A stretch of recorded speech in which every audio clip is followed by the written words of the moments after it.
Rick, good morning, Rick. Hi, sir. Morning. Oh, so anong araw ngayon, Rick? Saturday na. Saturday na. Saturday, January 3, 2026 ba? Tagal na rin, ano? Tagal na ata. So, gumawa tayo ng vlog ngayon. Yun ang babasa natin, di ba? Yung ano yung mga comments na nababasa mo, Rick? Oh, ano to? Yung... Kasi tapos na eh. Hindi, actually, nag-handover na tayo, di ba? Oh, meron nang nakatira. Actually, etong tower na to, ulitin yung tower na yan, occupied na yan. Oh, labas na tayo dyan, mga pansis na lang, mga ganun, konting mga repair na lang. So, wala na tayong control dyan. Whereas sa kabila, ano na, may mga nagmo-move in na rin diyan. O may mga nagmo-move in na rin diyan. Oh, tapos yung nakikita nating comments, Rick, no? Regarding kung magkano. Magkano yung O kung magkano yung yung mga unit price ito. So, edi meron tayong commission diyan. Pagka nakabenta tayo. nakabenta tayo. Commission lang. Okay, so yung sa atin dito is nasa mid-range tayo. Nasa mid-range to nasa gitna tayo ng high-end to mid-range. So, high-end to mid-range, no? So, and then ang pinaka nearest na malalearnings natin dito kasi tapos na tayo, na lang sa engineering economics. Oh, ibig sabihin yung sa selling price, yung selling price nito makikita nyo naman sa mga realty, sa Facebook, sa internet, makikita nyo kung magkano yung per square meter nito. Ito nasa sa alam ko mga 200 plus yata per square meter, mga something ganon per square meter. So yung category na yon nasa mid to high end na yon. Oh, okay. So, paano kinukuha yun? So, yung formula nila, Rick, is usually, so this is not a financial advice, no? Observation lang natin to kasi since nasa construction tayo, alam natin yung puhunan, alam natin yung magkano yung construction cost and project cost. So, ang ginagawa nila, pinaka-basic na formula is project cost times 3. 3x yun yung selling price. Yun yung nakikita nyo sa Facebook. Sige, hanapin nyo yung project namin. Kahit tingnan nyo, hanapin nyo yung mga nagbebenta, mga hintay na tawag na realty. O pag nakita nyo doon, sabihin natin 300 per square meter, yun, mahal na yun. Pero yung sa atin, hindi abot ng 300 Nasa mga 200 lang yata, 190 or to 200 ganon. Sabihin natin para mas madaling i-compute 300,000 per square meter nito. O, kasama na yung kalsada noon, yung pag-develop nito, mga parking, kasama na yon. 300 per square meter. No? Yun yung selling price na. Nakikita niyo sa mga ads. Sa mga ads. O, divided by 3 kasi 3x eh. E di yung puhunan is 100,000 per square meter.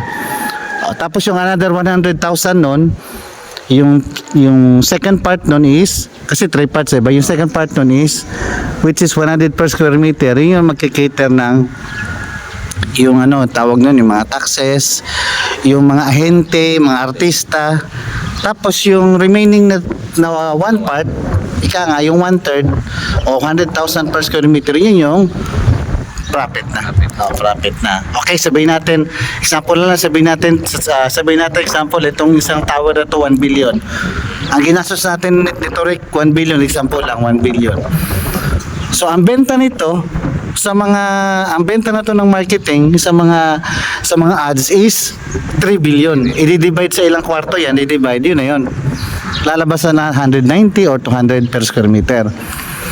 So yung ginastos natin pag-build nitong building na to, sabihin natin 1 billion. Yung another 1 billion, kasi yung selling price is 3 billion eh. Pag nabenta lahat, 3 billion yan. Kunyari lang, example lang. Edi yung another 1 billion, yun ang sa mga artista, sa mga ads, sa mga ahente, Rick, di ba? Trip to Tokyo. Iba, ang ahente, mayroon pang Rick, may kotse pa. Pag nakabenta ka certain may kota, may kotse, di ba? Yung iba, trip to Tokyo, ganun.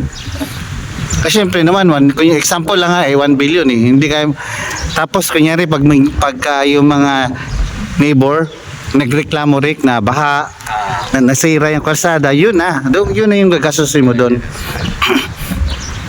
Isa-settle mo yung mga over the backhoe, di ba? Ng mga neighbors, mga community, yun. Doon ka kukuha ng budget. Yung another 1 billion, which is yung 1/3, translate mo into percentage yan, 33% yan yung profit eh. Yun na yun. Yun na yung pure profit ng developer. Eh syempre, meron pa sa sweldo sa atin, etc. Diba? Diyan yung maman si Manny Villar. Oh, diba? Manny Villar, diba? Ilan ang building niya sa entire Philippines, diba? Yung Aboites, diba? Aboites, Robinson, diba? Chang, yung mga Chang, diba? So, ganun. Yun ang pinakaano natin ngayon na engineering economics, diba? Alright, so, pero hindi lahat applicable kung entry level o low end. Actually, sa condo rin, wala namang talagang totoong low end eh. O may tinatawag na entry level. Not unless kung government. Yung mga, yun, low cost sa government na condo. Pero kung mga ano lang, wala kang, pwede mong tawagin entry level. Pag entry level Rick, hindi kayang 3x Rick. Masyadong mahal, hindi kaya.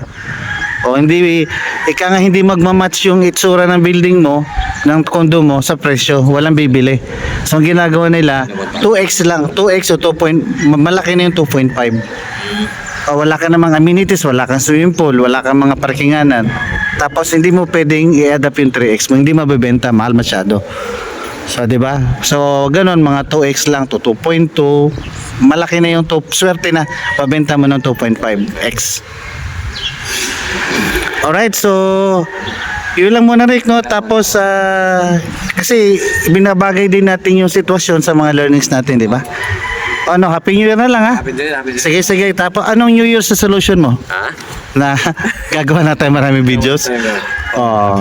Sige, ibabagay lang natin sa kung ano makikita nila, no. Hindi man pwede tayo mag-vlog ng river eh, wala nang river, 'di ba? Oh, siguro tutorial na lang Rick, ako mag-tutorial ako. Pero pag ganito, binabagay natin sa ano makikita nilang background. Alright? So, yun lang ha.